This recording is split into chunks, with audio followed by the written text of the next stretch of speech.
Hello everyone and welcome back to another Jurassic World video. Today we're going to be looking at new footage from Jurassic World Rebirth, as well as a few other clips that have been posted to the Jurassic World YouTube channel. Let's jump right into it.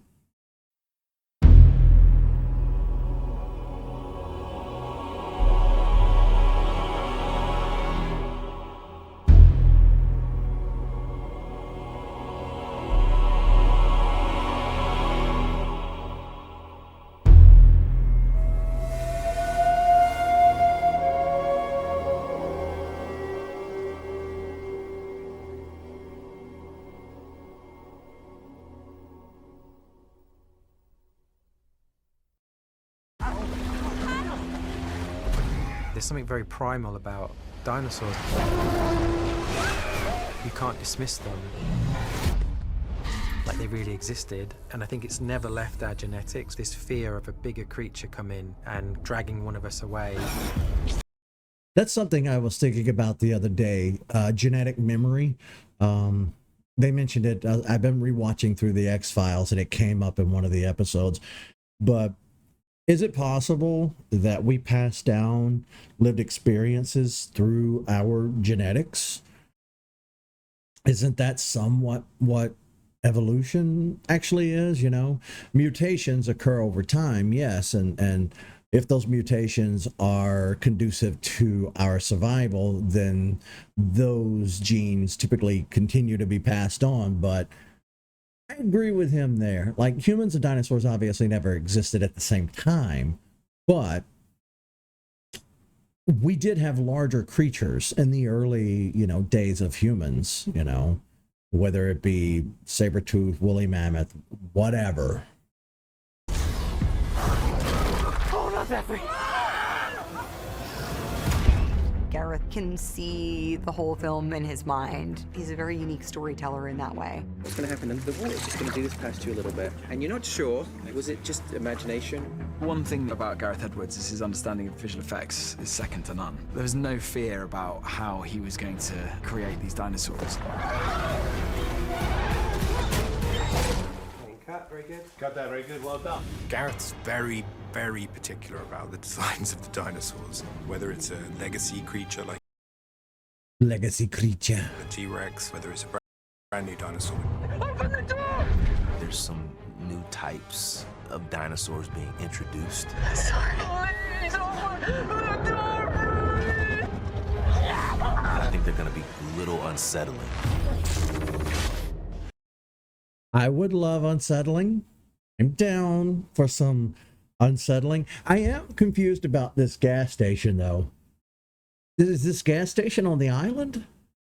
Is it a company store? I only recently learned that company stores are a thing like 5-6 years ago. I never really knew about them before.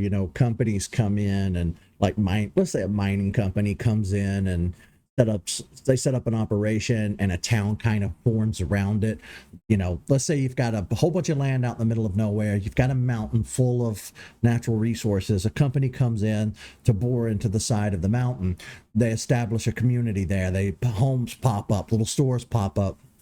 And I was thinking about that on government basis too. You'll have like little stores and they have their own post office on a lot of bases, and I was thinking that's probably the deal here, because you are isolated on an island out in the middle of the ocean. At least that's the way it was for Isla Nublar and Isla Sorna. I'm assuming, again, according to what I've recently seen, this island is still along the equator, still around Central America, but it's in the Atlantic Ocean, so you're still many miles away from civilization. So if you set up a little store like this, your workers, your lab techs and everybody, they could come in and buy what they need. But I'm still unsure if that's what's happening here. I'm not sure if this is them on the mainland. Maybe this is Costa Rica? That'd be neat. I've been dying to see Costa Rican locations in a Jurassic movie. Come on. Just stay there, Audrina. It's right above you, okay? You kind of wanted these to look a little bit nasty, a little bit menacing and evil. We're looking for any way that we can to have the hairs on the back of your neck rise. That's what brings the excitement. You are just in a constant state of peril.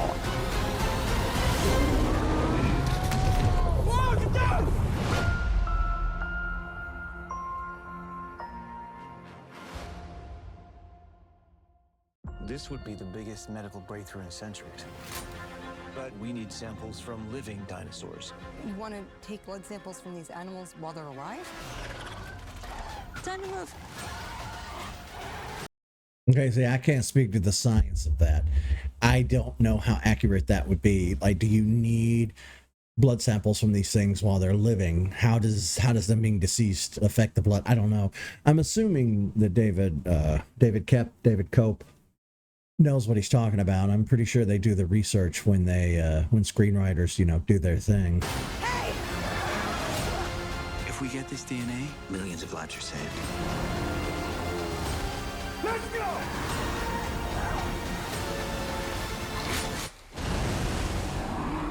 Jurassic World, rated PG-13. I have to say, I really like the idea of it being something that's absolutely crucial this go around. It's not about building a theme park. It's not about conservation of the animals or the islands. This is probably the largest stakes, as far as I know. Again, I haven't seen the movie yet, but it sounds like these might be the largest stakes so far in the series,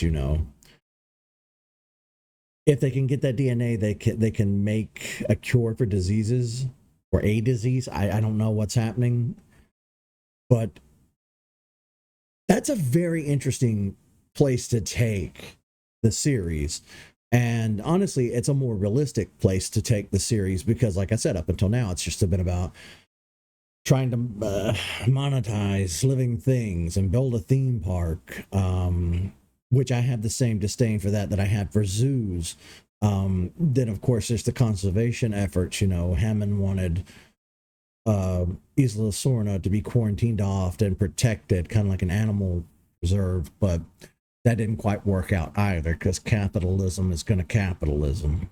But up until around the events of Jurassic Park 3, we kind of understood that people that went to these islands typically didn't come back, so people knew to avoid them, which in and of itself is kind of a way to preserve the islands and the animals.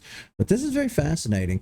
I'm really dying to see where they take the further plot, as far as the animals being global now. I know that when the first trailer dropped and the plot synopsis dropped for this on the internet, somebody somewhere mentioned, and I wish I'd screenshotted it or what have you, somebody said something about the dinosaurs just aren't really fit for survival in colder areas. So typically, unless they're around the equator, even though they kind of got onto the mainland in Fallen Kingdom, they've been dying out. They just cannot survive the further north they get. And I don't know if that's something that'll play into the future installments. We just kind of have to wait and see.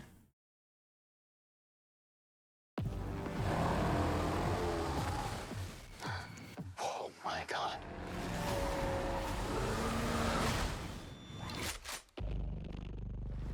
This island was This- the research facility for the original.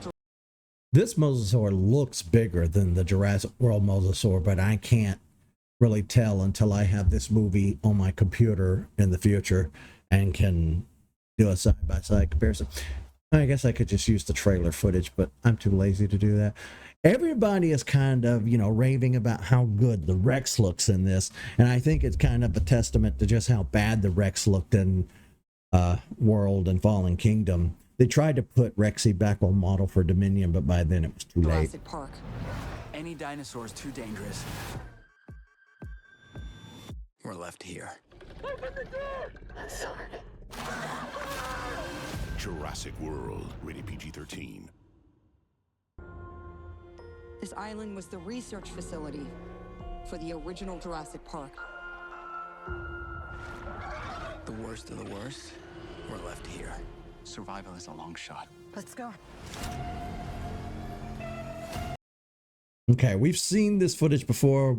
At this point, we're just kind of rehashing the same footage on my channel. So I think after this clip and after today's video, we're going to go back to focusing on past videos and material that I want to cover. It's just, I'm so excited for this movie, which is saying something because I haven't been excited for anything in a long time.